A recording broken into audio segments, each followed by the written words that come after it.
rapping, so don't try.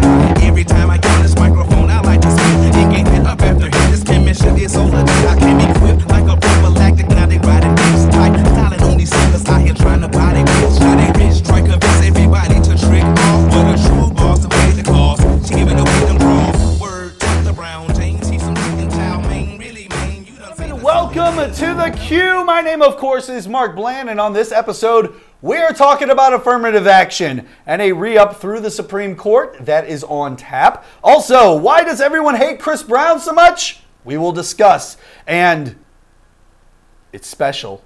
It's new. It's something that we've never done before. Oh, wait. We've done it like 5 times. I'm joined tonight by Matthew Kruger of Savage Vibrations to talk about all of it. Matthew, how are you doing, dude? Fairly well. It's good to see you.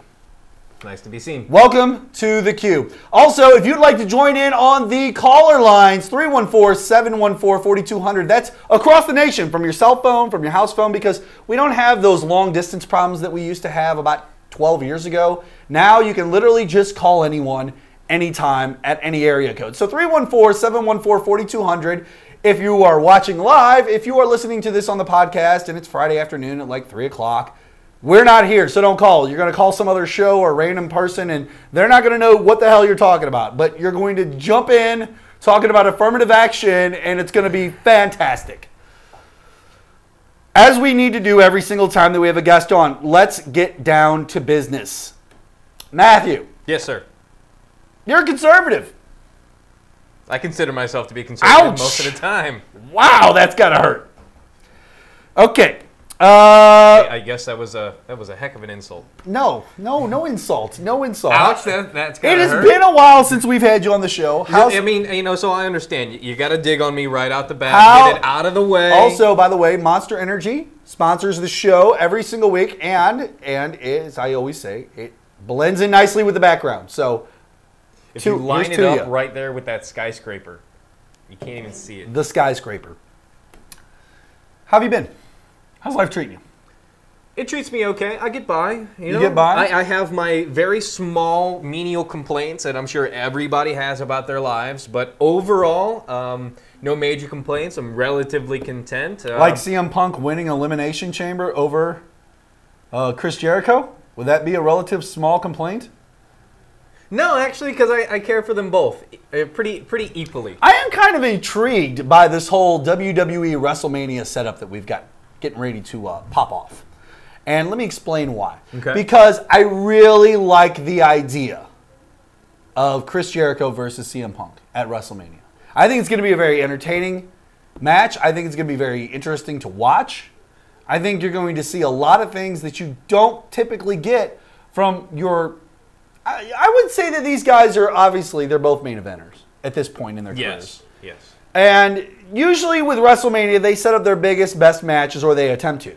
But sometimes you get some flops. You know, I thought that the Randy Orton Legacy match a few years ago was okay. That's the one where they dropped the RKO behind him and he did the thing afterwards. I thought that was a decent match, but it was like a guy who was pretty much main event level at that point versus 2 mid-carders. Mm-hmm. And, you know, I know not every single person on the WWE roster is main event. I know that they're not. And, you know, everyone knows where their place is. I think that they're setting this up for a decent WrestleMania. Last year's Undertaker versus Triple H match was potentially, on that entire card, the best match. Yeah. I mean, it really was. I think it was. So you're going to get that again. Now you're going to get CM Punk Jericho, which is nice, because you're going to get a really solid match out of those two. The one that's kind of worrying me a lot is this whole Daniel Bryan situation, man. And I'm not against Daniel Bryan versus Sheamus. I'm not against Daniel Bryan or Sheamus, but I just don't know if Daniel Bryan versus Sheamus is really going to pop everybody the way they really want it to. They'll really have to tear the house down, so to speak. Yeah, they're going to have to blow the roof off. They're going to have to do something amazing because out of all of the main event matches, it's the one that's a little lackluster. It's lacking the star power, the name quality, the veteran aspect. Now, Daniel Bryan is a very, very technically skilled wrestler. He's better on the mic each and every week. He went from being the lovable loser an internet darling to now apparently one of the more hated people on SmackDown. And that was a very easy, simple transition for him to make. And Sheamus is just... let's just say he's not camera friendly for one. Oh, no, by no means. I wouldn't say. Pops out of the background kind of nicely. Pretty much blows out any camera when it comes to the White House. And he's a powerhouse. He's a brawler, and he goes da, and he smacks people on the chest. Let me ask you a question. We've got three huge potential main events. I mean, I would say Jericho versus Punk's huge. Obviously, Rock versus Cena is huge. And Triple H versus Undertaker is huge. In hell, in a cell. Now, that's my question. We're going to have to put Punk, Cena, or we're going to have to put Punk, Jericho off to the side for a minute. Because, yes, of the three, though, it seems to be the one that has the least cannon fodder for it. Probably is going to potentially be the best event to watch as far as wrestling goes, because you're going to see some really good true pro wrestling. Right. Now, the best in the world at what they do. You're in Miami. Doing it together. That's right. You're in Miami at The Rock's home. Okay? Dwayne The Rock Johnson. It's his hometown. It's WrestleMania. So you got that aspect. And they've been popping this for a whole year with his name. Okay? A whole year. In fact, I remember the Monday Night Raw after last year's WrestleMania. Me and this guy were sitting together, and we both looked at each other and we're like, really? A year out, you're booking the main event for the next year's WrestleMania? In a year's time. Anything can happen. The Rock could have died in a plane crash, and instead of Whitney Houston, we would have had Rock coverage for like 4 days in his entire WWE career, as well as the Tooth Fairy. Okay? But anything could have happened. But here we are. Everybody seems to be safe and sound and ready to rock and roll for WrestleMania at the end of Everybody March. but Wade Barrett. Everybody but Wade Barrett. Did you hear about? Yes, I heard about him. He got himself hurt. A little hurt. No big deal. It's going to happen. It's part of being a professional wrestler and being in the business. Now, on the other side of that card, you have Triple H versus The Undertaker with the whole streak on the line. The way they're playing up this whole streak aspect, I don't think Triple H is going to win. I think Triple H is going to walk out of that the loser again. I think that The Undertaker goes 20-0, and then that's the end of that. But it is the streak. It is potential. This is The Undertaker's last WrestleMania. It might be time for Homeboy to retire. So my question for you, Matt, is you're booking WrestleMania for WWE. Oh, no. Yes, the main event poster has The Rock and Cena's heads like this. Brought to you by Matthew Kruger. Brought to you by Matthew Kruger. But with the dichotomy that is this Triple H Undertaker match, which it could be The Undertaker's final match, the streak at WrestleMania is that important over that many year span. That's a lot of years. 20-year span. 20-year span. No athlete. That's not a 1-year out booking. That's a 20-year out booking. We started this in 2000 or 1992. Not a single athlete has a record like that. None. Nothing. Nobody. He's the only person. Definitely not Jeremy Lin from the New York Knicks. He doesn't. For a second, I thought you said Jerry Lynn. Yeah, not Jerry Lynn either. He doesn't have it. So, would you be willing, as WWE and Vince's son-in-law, I mean, Daddy owns the company, would you be willing to bump your main event from The Rock versus Cena as the last go-away to Hell in the Cell, Triple H versus The Undertaker? So which is the final match? What is the final go-away match for this WrestleMania? Would you be willing to bump Rock Cena? I would. But then again, with the amount of money, with the drawing power that they're trying to put behind it and the marketing, Rock Cena has to be the last match. And on top of it, this is the first time Hell in the Cell ever at a WrestleMania. That's huge. What I want to know is, how are they going to get the cell to WrestleMania? Because they always have it up above, suspended, and then they drop it down. Are they going to go old school WrestleMania and have an intermission and actually build the cage? Or, in grand WrestleMania fashion, have it flown in via helicopter? Well, if I remember correctly, that would be awesome. There was a cage match about 4 or 5 years ago at WrestleMania. And it was when they had the arch-style hookup around the ring. It was in the middle of like Tampa Bay's field or whatever. I can't remember. You got to think. They probably just drop it in the down stadium that they have, there's no ceiling. There's nothing to suspend the cell from. That's a good point. You make a very valid point. Happens every now and again. All right, ladies and gentlemen, here's what we're going to do. We're going to take a break. When we come back, we're going to talk about affirmative action as well as some of the other stuff I brought up. Be prepared. My Chris Brown talk could get a little controversial. That's all I'm saying. If you're black, you probably aren't going to like my Chris Brown discussion. That's a joke. It has nothing to do with black or white or any other color. We'll be back on the queue right after this. Let's get down to business.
It's the whip in my lap at all times, in the lag from Atlanta to Savannah. Can't a nigga stop that? Not when God got his hands on me, only the strong survive, and the weak-minded are falling by the wayside. They try, but we shall overcome and succeed. Indeed, with success there comes a great responsibility. We chose to lead, not follow. It's a hard pill to swallow. Better get prescriptions filled, cause there might not be tomorrow. I'm on my grind, shout. Don't block my shine, shout. Hold up. Guess who the showed up, rolled up, post up, drop when the doors up. I'm on my grind, shout. Don't block my shine, shout. Don't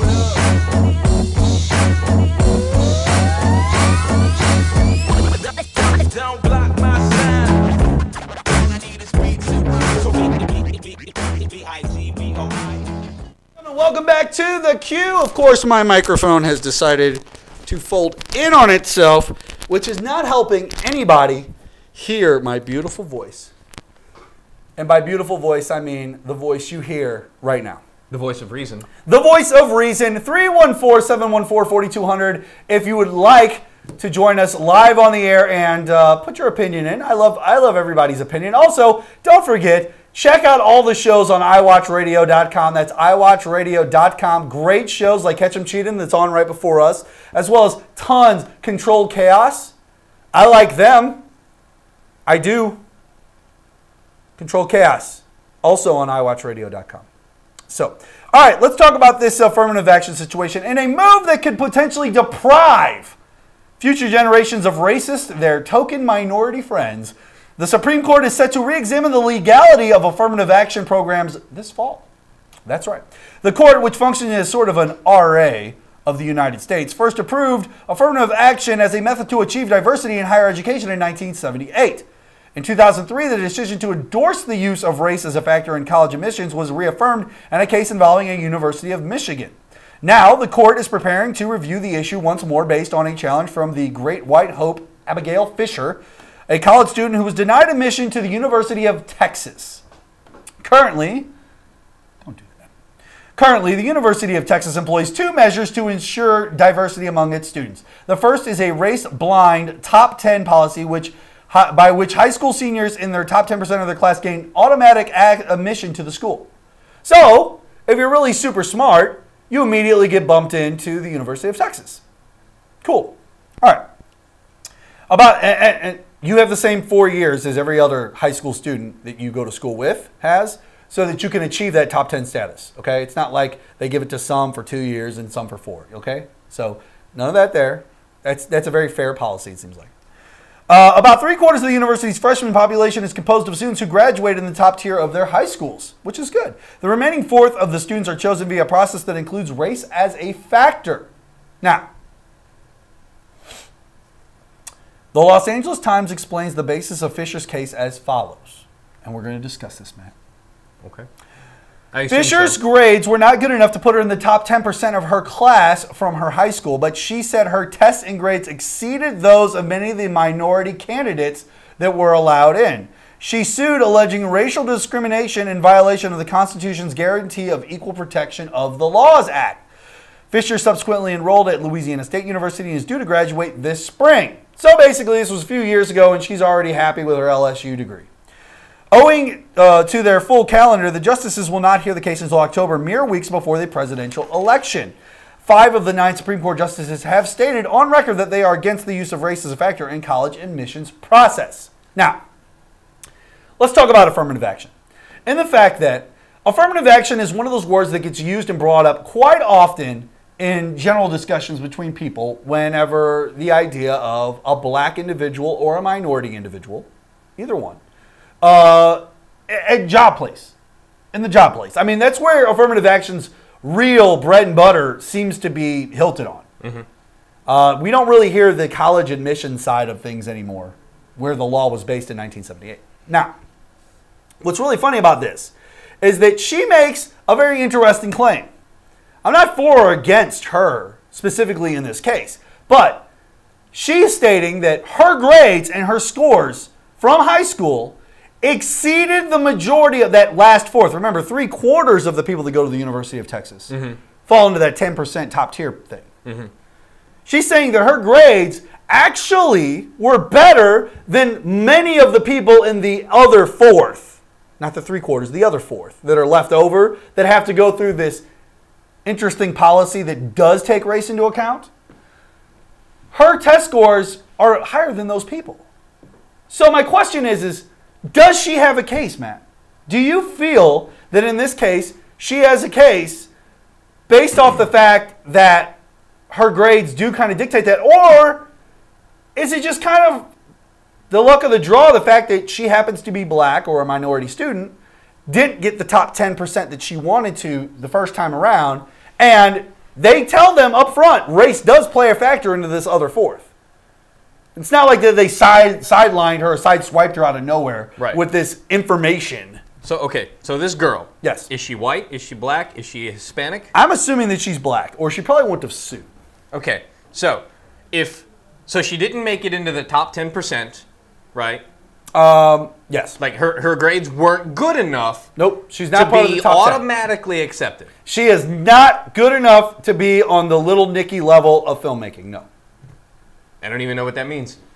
Okay, so she didn't make it into the top 10%, and since race is a deciding factor and affirmative action is used to support minorities into getting into the workforce or getting into college, if she is black, then why would she have been dismissed and not accepted? Now, if she is white, then if she was not accepted, even though her grades are well above all of the other applicants, then yes, she might have a case if those rules and policies weren't already in place.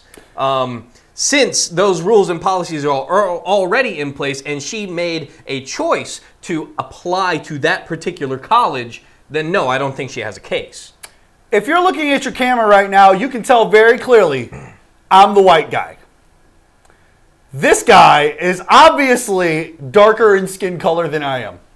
This is me pulling affirmative action today and having him on my show. Because I am bright white. I'm popping hard. That's all I'm saying. And I'm fat. And I probably got some facial blemishes that you don't really appreciate. Regardless of that, I think you make a great point. I think you make a great point. It's one of those things where sometimes, ladies and gentlemen, the world is not a fair place. Okay? Why did that just ding? Nobody knows. Nobody knows. No, stop. That is a pregnant woman right there. She will be very angry with you if she does. Pregnant? Stop. No, she's formerly pregnant. Formerly pregnant and very angry about being super tired and in zombie mode. She is the Walking Dead, which I want to talk about that in a little bit. Oh, we can talk about that. Okay. Ooh, now, did you see Eastbound and Down? Stop. Yeah, sorry. Stop. I get excited. No, I haven't seen it, by the way. Basically, the world's not a fair place, ladies and gentlemen. Never has been. Okay? You work hard. You work hard to tell everyone that you are a church-going, conservative man who will lead this country into the future. Woo! Chest chop. Okay, so anyway. But you lose to the black guy who eventually becomes president of the United States named Barack Obama. There's nothing you can do about it. World's Equal not fair. opportunity employed. Yeah, equal Affirmative action works. The vote was a fair vote. Like, everybody got the chance to vote. Anyone who decided to get up and go to the voting place got a chance to vote. Anybody who qualified to vote. Well, yeah, of course. I mean, if you're a felon or if you're... 7. 7 years old, you didn't get to vote. So, here's the thing. If she's worried about getting into college, did she at one point decide, well, my grades aren't fantastic, but they're better than these people's?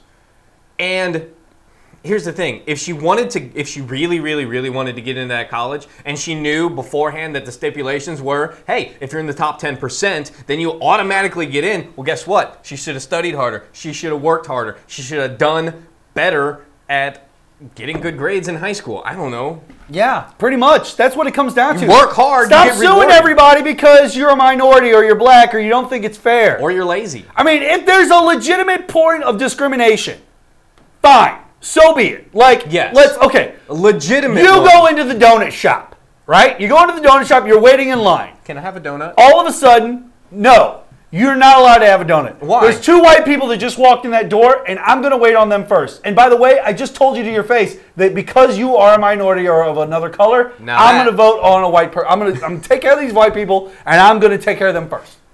That's it. Now that is a case. That's a legitimate discrimination case. Okay? The fact that you just are too stupid compared to everyone else, too bad. I can't help you. Matt can't help you. He tries his best every single week to tan as much as he can to become black. It won't work. How is he supposed to make it in this world? I gotta fit in with my How? clientele. You do. You do. By the way, I want to say hello to all my listeners out there. You guys are fantastic. Keep going to theqnow.com and keep supporting. Keep emailing the show. I got some great listener emails coming up at the end of the show. But you guys are fantastic. I really appreciate every single thing that you guys do, whether it's an email from you saying, hey, you love the show, hey, you hate the show. Go to theqnow.com, go to the comment section or the contact section and hit me up. Let me know what you think, man. I get emails every day, all day long from different people. Some of them love me, some of them hate me, some of them think I'm too controversial, some people think that I'm speaking the truth. I love it all. I don't have a problem with anybody's opinion. I say to each their own. I respect everybody's opinion equally. If this young lady feels that she was discriminated against, I respect her opinion to have that belief. And that's fine. I don't have to necessarily agree with it, and I can speak my own mind, and if she was here to defend herself, she's more than welcome. And I brought in someone right here, off color, just so that they could defend her a little bit. And even he didn't defend her. What am I supposed to do about I can defend her. What are your views on the reality of a situation based on the impact of the situation? Like, let's say a guy falls off a roof and impales his leg on a fence post.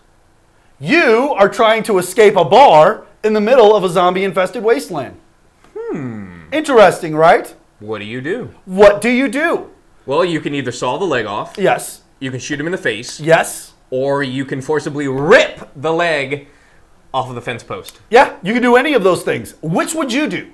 I guess it dictates. If you have the time, the available time, you don't have any impending danger, you can just slice that bad boy off with, I don't know, a pocket knife, preferably. Bone saw. Bone saw? Who has a bone saw? Who's just running around with a bone saw? Macho Man? No, he's Well, he's not. not anymore. Well, he was bone saw, but he's not. not running around with a bone saw. He's not too running much around with a anymore. bone saw anymore. But what was your question? I'm sorry. I proposed an interesting... It's completely off topic. Okay. Let's say you tell a... I'm going to use this as an example. Let's say you tell a dirty joke at work. Nope. Okay? Okay. Let's just say. Wouldn't happen. But if you did... Yes. And you were telling it to somebody who was comfortable with you telling them the dirty joke. They're okay with it. It's not going to affect them. What if it's a racist joke? We were talking about racist joke. So Very let's good. say there's an individual. It's a dirty racist joke. Let's say there's a dirty racist joke that an individual constantly tells dirty racist jokes at a workplace. And let's say you are telling this joke as a white person, saying it to a person of color, Okay. no matter what their nationality or heritage might be. Okay. And they don't care. They're cool with it. But somebody off in the back, standing off around the corner creeping, or just getting a drink of water, using the copy machine or whatever, also hears that joke. Right. You did not intend for that person to hear the joke. You did not know that they heard the joke, nor did you meaningly or forcibly try to offend them. However, if they get offended by hearing your joke by accident, that is an impact and not your intent. Can we name this person Mike? Sure. I just wanted to know. It could be Mitch. I just want it to be an M name, Yeah. but not Mark. That's me. I'm Mark. How about Matthew?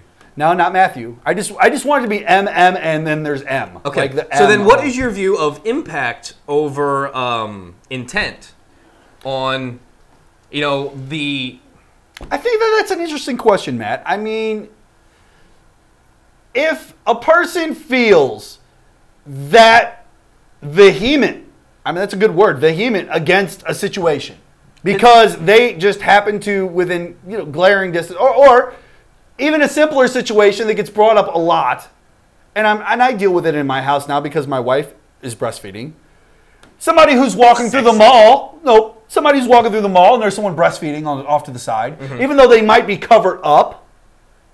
They have that idea, yeah, but it's just the idea that person's doing that right in front of them. And that's not dirty. And it's not even like life-giving. Yeah, that's life-giving. I think But that is all just perspective. That is one person's perspective. And that is I'm glad you brought up that word.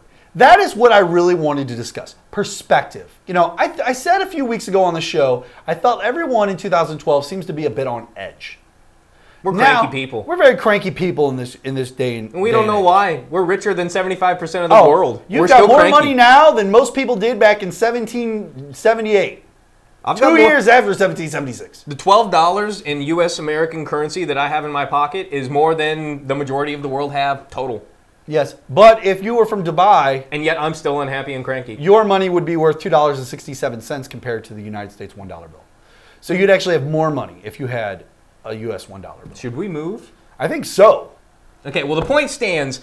If she feels that she was slighted, Yes. it's the impact, not quite the intent of the college. So there, I'll back her up on that. All right. And that's fine. Stop being such pussies. Seriously. Grow up. Grow up.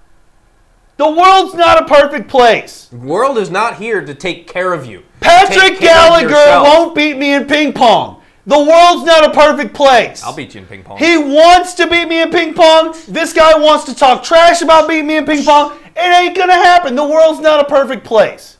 Stop complaining about it. Stop telling everybody that you're going to do it. Because when I put that ass in a sling, over with. There's nothing to discuss. Done. Oh, it's like that Jeremy Lin situation. It's like that Jeremy... No. Here's the thing. That Patrick Gallagher is kind of like Jeremy Lin. For a couple weeks there, he sounds really great. He hits a few winning shots. That's great. But 2013 happens, an entire new year. And in that new year, he ends up sitting on the bench for the Oklahoma City Thunder. And when I say sit on the bench, I mean number 11. Not number 9, not number 6. No, he's number 11 on Oklahoma City's bench.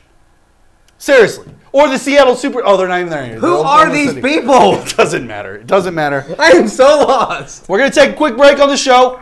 When we come back, we're going to talk about Girl Scouts. We're going to talk about Sacha Baron Cohen. His new movie? His new movie. Well, actually something that has to do with his movie. And, of course, don't forget we got listener letters coming up at the end of the show. Stay tuned for that. We'll be back on the queue right after this.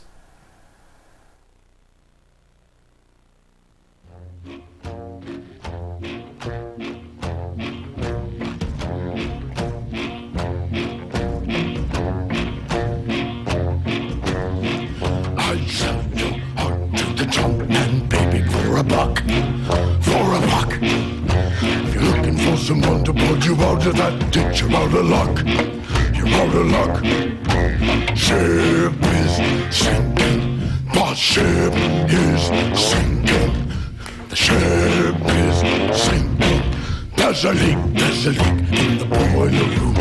The poor, the lame, the blind. Who are the ones that we kept in charge? Killers,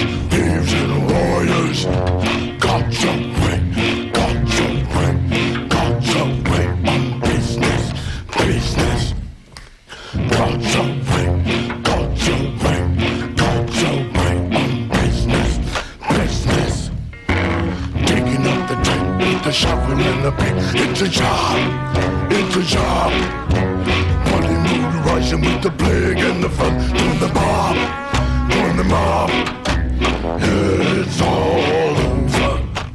It's all over. It's all over. And puzzling in the boiler room. The poor, the lame, the blind. Who are the ones that we kept in charge? Killers, thieves, and lawyers. God's away, God's away,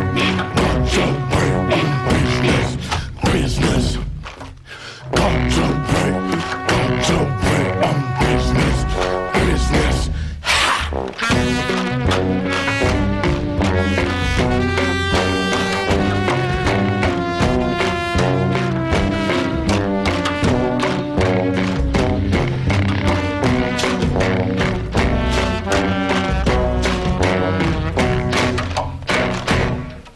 Goddamn, there's always such a big temptation to be good, to be good. There's always free cheddar in the mousetrap, baby. It's a deal, it's a deal. God's away, God's away, God's away on business, business. God's away, God's away, God's away on business, business. I narrow my eyes like a coin slot, baby, let her ring, let her ring. God's away, God's away, God's away on business. God's away, God's away, God's away. It's very creepy.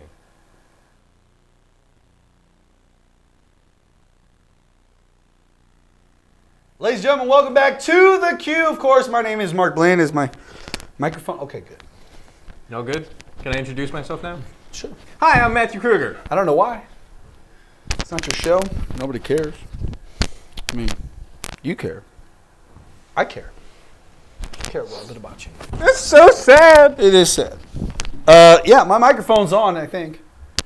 Can you hear me? Good. All right, so welcome back to the show. We've got issues, mental issues, most of us. Like Jeremy Lin. God, man, I'm just... Moving on. Sacha Baron Cohen. We talked about this before the break. You know who Sacha Baron Cohen is, right? Borat. Ali G. Ali G. Some What other else? dude. Who was he first? Bruno. Yeah, he was Bruno. He's Borat first, and then he's Bruno. He was the limo driver in that Madonna music video. Oh yeah, he was music. Yeah, he played Ali G in that. He was also in the movie Talladega Nights with Will Ferrell. Jacques Pierre. Yeah. I don't know. He made out with Will Ferrell. Who knows? That is the French. Okay. Sacha Baron Cohen could be on the verge of pulling off his biggest stunt yet. Play in mind exactly what I'm getting ready to tell you. It's and in a the stunt. biggest spotlight of the year. Sources tell The Hollywood Reporter that the actor wants to attend the Academy Awards on February 26th as his character, The Dictator, his latest raunchy comedy set for release by Paramount on May 11th. The question is whether the Academy will veto Cohen's attempt to add a touch of crass spectacle to the regal affair. Sources say Cohen, who was invited to attend the Oscars as part of the cast's Best Picture nominee Hugo, has informed Paramount, the studio behind both Hugo and The Dictator, of his wishes. Paramount and the Academy declined comment, but as the AMPAS source says the show's producers have not been informed of Cohen's plans yet. The 40-year-old British actor, well, if they weren't now the Hollywood 40? Reporter, the 40-year-old British actor who rose to fame as the creator of the HBO's The Ali G Show, has a history of using award shows and other big events to hype his movies. To help launch his mockumentary Borat in 2006, Cohen arrived at the Toronto International Film Festival dressed up as the TV journalist alter ego, riding a wagon pulled by Kazakhstani peasant women. I think the guy's a genius. At the 2009 MTV Video Music Awards, he came as a gay fashionista Bruno to promote Bruno and was later suspended over the crowd and lowered atop Eminem, who promptly stormed out, very angry. As was his right. And it was later revealed that the rapper was in on the joke. I mean, Eminem knew this was going to happen. Yeah, it's all a show. Scoot that way a little bit. Scoot that way. No, you're fine. How far do you Nope, stay right there. Stay up a little. Okay. I was going to just Get you over. All right. The Oscars would take Cohen's shtick to a new level, exposing his dictator character, a sex-crazed Gaddafi meets Hussein ruler who fights to stop democracy from coming to his country, to hundreds of millions of viewers around the world. Now, you are the runner, the president, the head honcho, the king dictator himself of the Oscars. Matthew, do you allow Sacha Baron Cohen to come to your regal affair dressed as a Hussein-like dictator? Yes. For what purpose? Well, for one, it's a spectacle, which is what these award shows are in the first place. But it's the Oscars. It's the Oscars. It's the Oscars. What's your point? Well, with the Oscars, I mean, it's not so much of a spectacle show like the Video Music Awards type thing. I mean, it's meant to be taken a little more seriously. I don't take any of that crap seriously. It's the Oscars. It's an award show for, you could call them artists. Guess who won't be a famous movie actor anytime soon? That guy right there. Okay, keep going. And if he wants to dress up as his character, which that's what it is, it's a character. It's make-believe, it's fantasy. And if anybody is offended by it, well, guess what? Grow up. We said that earlier. Yeah, I do agree with that. He should be allowed to. I don't see the harm in it. He's not going to... He's already invited as a part of the cast of Hugo. So he's going to be there anyway. He's going to be there anyway. Who cares what clothes he wears? Yeah, who cares what clothes he wears? As long as he doesn't, like, interact. Is he gonna ride up on an elephant? Yeah, but see, here's the thing. You know for a fact, just based off of seeing Bruno as well as Borat, you know for a fact he's going to pull off one of those stupid spectacles. He's one of gonna those, do something very those offensive. one of those Kanye things. He's going to go up during the Best Actress category, or he's going to go up during the Best Supporting Actor category, and he's going to literally try to act as if he won the award. Okay. So here's the thing. You know he will. Is it going to hurt anybody? Is it going to harm anybody? Is he going to show somebody up? If anything else, I think it's going to be that he shows somebody up and somebody's not going to be getting the spotlight or attention completely focused on them. And being that most of them are egomaniacs in Hollywood, I believe that that might not sit very well with people. Very possible. Or that particular individual. Taylor Swift handled it very, very well. She's, young and Kanye's an idiot, but... it worked out well. People watched it. That happened, and I can guarantee you that every website that had that video up of Kanye West stepping in on Taylor Swift got millions of hits. Okay. That video's been seen plenty. Controversy creates cash. A very good, It does. smart businessman said that. Once before. Who knows what he's doing now? Okay, He's now. running a company into the ground. Chris Brown. You know who Chris Brown is? Yeah. Hi, Rihanna. I'm Chris. Oh. No. Okay, so here's the situation. I hear they're back together. Chris Brown won a Grammy Award first off, he performed at the Grammy Awards and did a really good routine. It was a very entertaining routine, decent song, and I think everybody enjoyed it. Now, the fact that he performed at the Grammys pissed a lot of people off.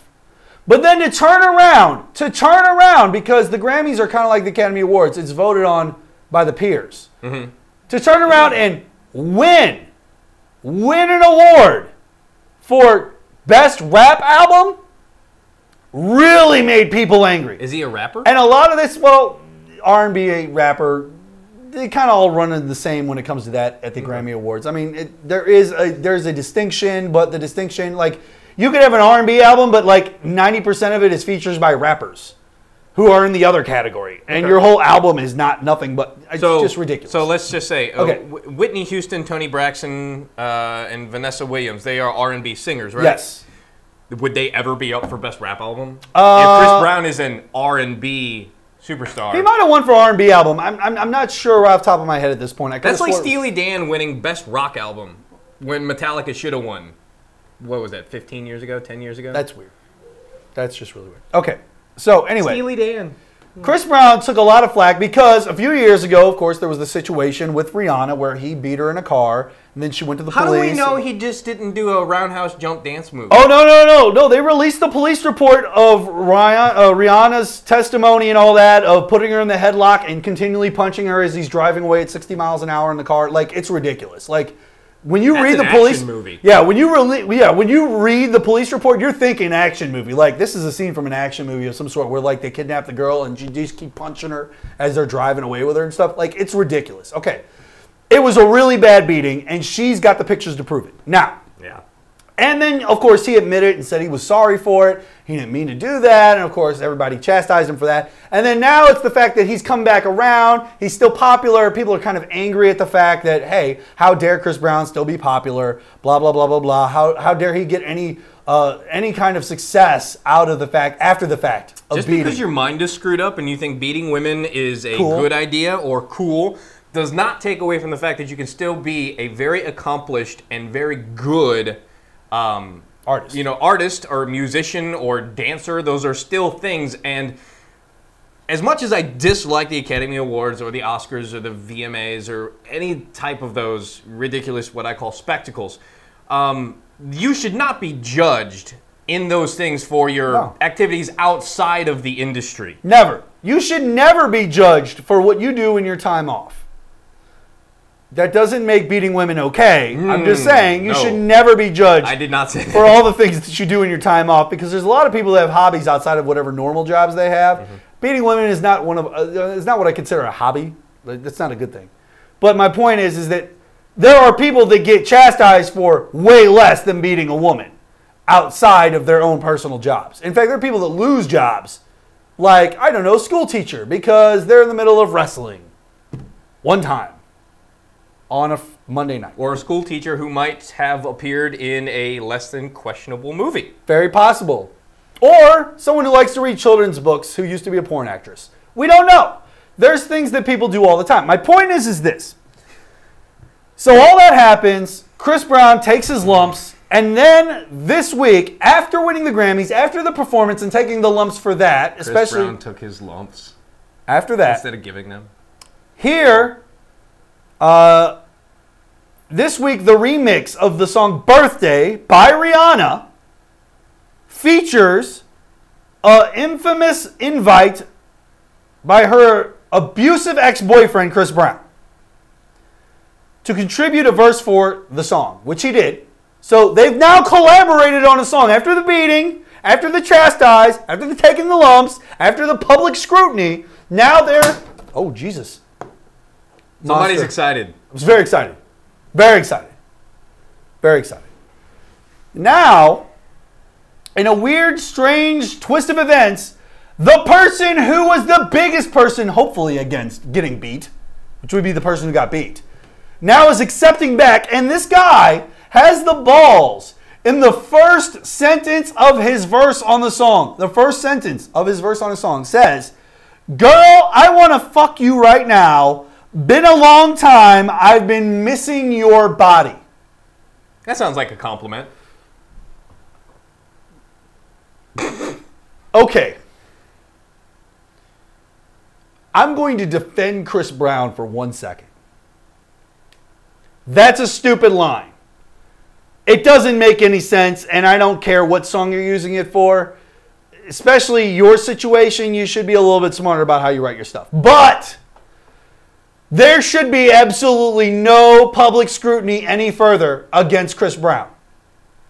If the person who was beaten by him is willing to take him back Forgive him. and forgive him and put him on a song and make him more popular, Make him money. make him money. Throwing You- cash You at him. beat me, here's more money.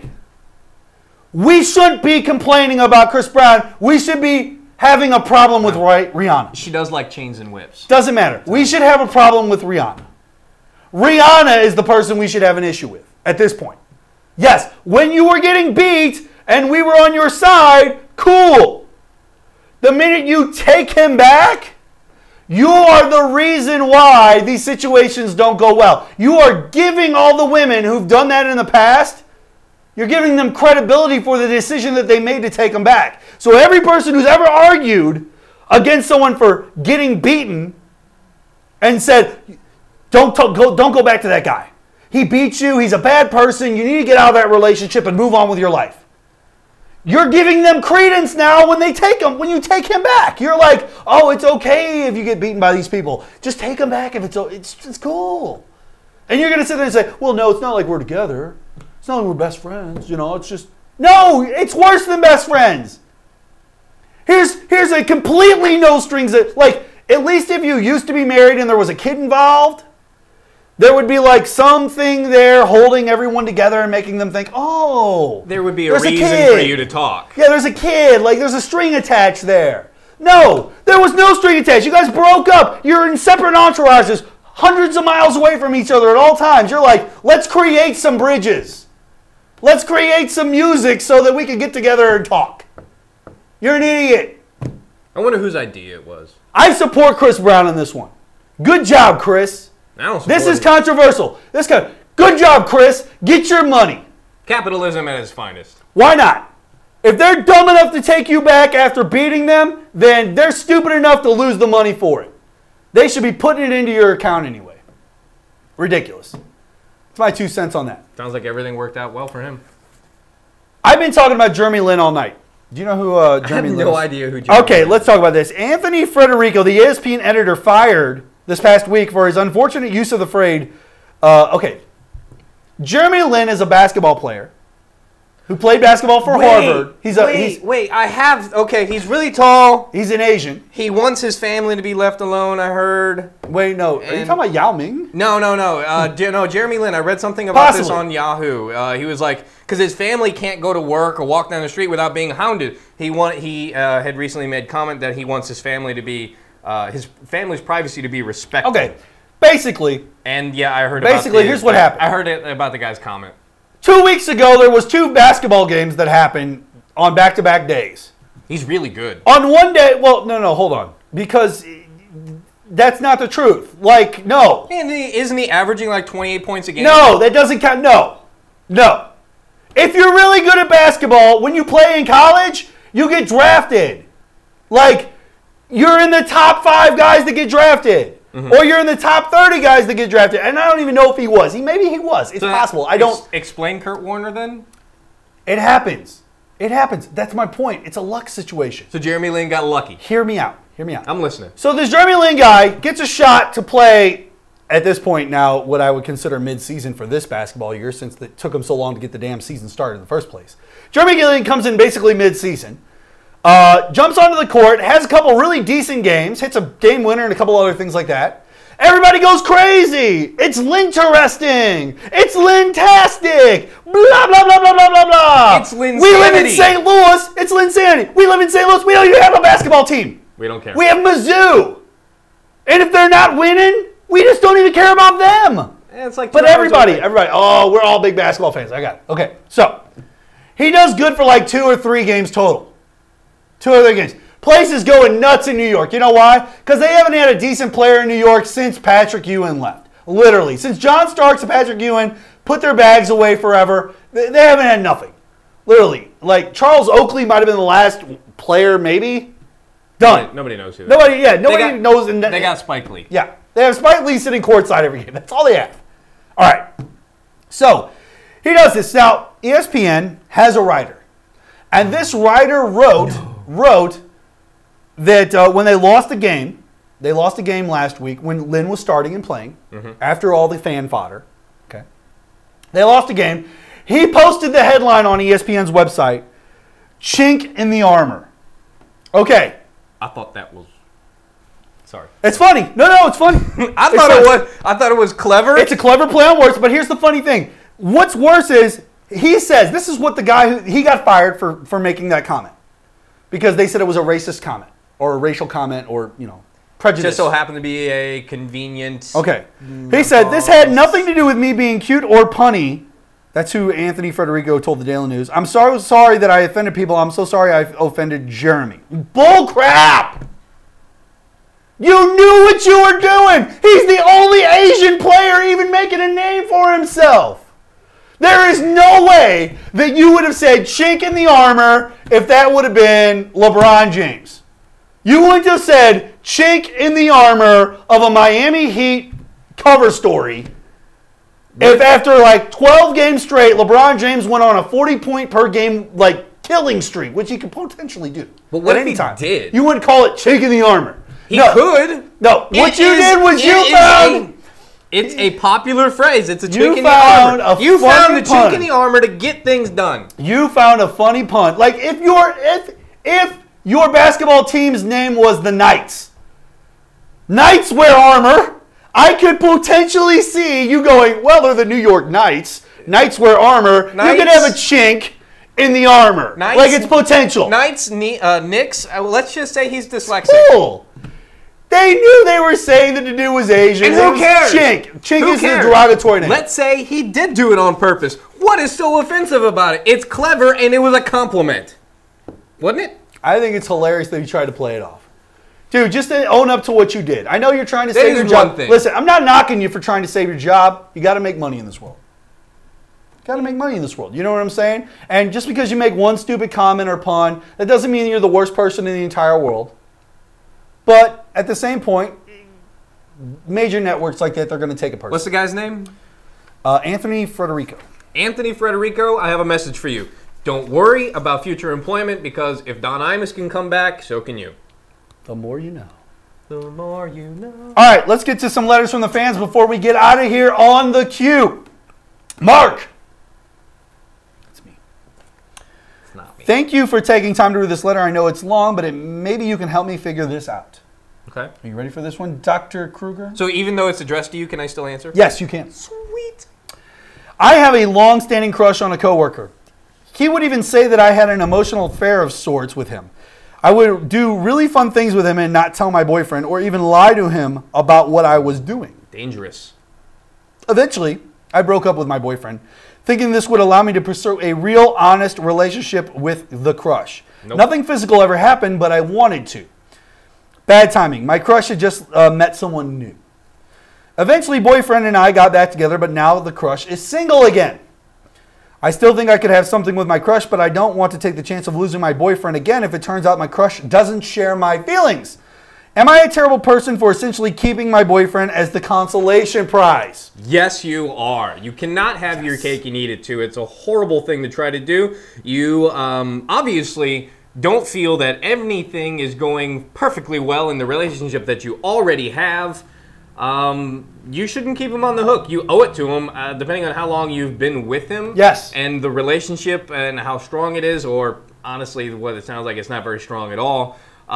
If you respect the guy at all, you should just tell him the truth and let him go. Right. I mean, the truth is, Matt keeps me around because his other friends won't call him anymore. I take it personal. It's ridiculous. I don't think it's fair, and he just won't own up to it. Matt, do you keep me around because your other friends won't call anymore? No. Oh, see? I don't know. Never. What am I supposed to do with this? What am I supposed to do with Acceptance is the key. this? You're a dirty slut. Stop it. Sometimes. Don't string someone along. Don't tell them you're going to beat them in ping pong when you really don't have the ability to. Don't string people along. Okay, next. I am divorcing my husband after 9 years of marriage. We had problems for years, which worsened after he had an affair. I knew months ago I was no longer happy and tried to work on the marriage, but it was pretty much one-sided. 4 months ago, I slept with someone. I knew I couldn't have done it if I was still in love with my husband, so I decided to end the marriage myself. Now, this chick seems like she has something going. I have chosen not to tell him because it would only cause pain to him and my children. I am very nervous because I confided in my cousin and don't feel confident she will keep the secret. I am not sure what to do. I don't want anyone to hurt any more than they already do, and I am filled with regret and guilt. Where do you think I stand on this issue? Well, if you're already filled with regret and guilt, the answer seems to be quite obvious. You need to Don't say words to these people! You need to kill your cousin. Well, yes. Or Yes. You need to find a very, very smart scientist, Yes. fuck his brains out, and have him build you a time machine and go back into the past and kill your parents. That way you're never born. Potential. Because you kind of screwed up, and you should... Honesty is the best policy. Okay, last one. Mark, when are you going to do the ping pong championship? I really want to see if you got any game. Well, I do. And it's coming. And then take a crack at this. Recently, I was sitting on the bus and I'm quite short. My legs were dangling. Some guy who wasn't looking where he was going tripped over my foot and went flying. He and everyone else on the bus glared at me like it was deliberate. The man next to me even changed seats in disgust. I was then asked by the bus driver to kindly exit the bus 5 stops away from where I was supposed to get off. Should I/can I sue the bus company in my town for discrimination? This is just an embarrassment situation. You really are not going to be able to prove that you weren't doing it deliberately. Buses have cameras, I believe. Buses do have cameras in some cities. It depends on how small the town is. If this was like Springfield, Missouri, I don't think that they do. Springfield, Missouri. This is one of those chalk it up to screw the bus company and man, you got suckered on a situation. It's not your fault. There's not much you can really do about it. Take your lumps, move on. Don't beat a woman. Don't win a Grammy. I don't know. That's about all I can say about that. I don't think you can sue. I don't think you can either. I don't think there's a case. I mean, it's at their discretion to kick you off the bus. Maybe write a letter of showing your discontention and send it to other people. Send it to them and see what happens. And if anything happens, they might just tell you to shove it up your butt, and who knows? Pretty much. All right, ladies and gentlemen. Start taking cabs. Or it's time. Buy a bicycle. Okay, ladies and gentlemen, it's time for us to get out of here on the queue. I want to thank you, Matt Kruger, so much for coming on the show. I appreciate it. It was awesome having you on the show today. I also want to thank iWatch Radio for hosting the show every single week. iWatchRadio.com. You can now see what we're talking about. Go check out all the great shows over there. Visit the site Q, theqnow.com, theqnow.com, TheqNow.com. That's the website where you can find out about past episodes of the show, future episodes of the show, what's going on in our lives, a little bit about myself. If you want to contact me, find out where our Twitter and our Facebook are and all that. That's how you get a hold of me. That's how these people email me each week with these interesting things that they want me to try to help them out with. So go to theqnow.com. Also, tell your friends and family about the show. Tell them about the Q Now. Tell them. Have them listen to the show. Help the show grow. If you like the show, help it grow. Tell other people about it. I don't mind if they like me or they hate me. You know, I'm open to everybody. Also, call into the show. Be a part of it every single week. Wednesday nights live at 8 p.m. to 9 p.m. on iWatchRadio.com. Also, donations. You can hit me up. Contact page on the Q's website, theqnow.com. There's a contact page. Hit me up. Ask me about how to donate to the show if you want to support the show. My name is Mark Bland, ladies and gentlemen. I was joined tonight by Matthew Kruger, and I want to say God bless every single one of you. Thank you so much for being a part of the Q this week. We'll see you guys next time on the show.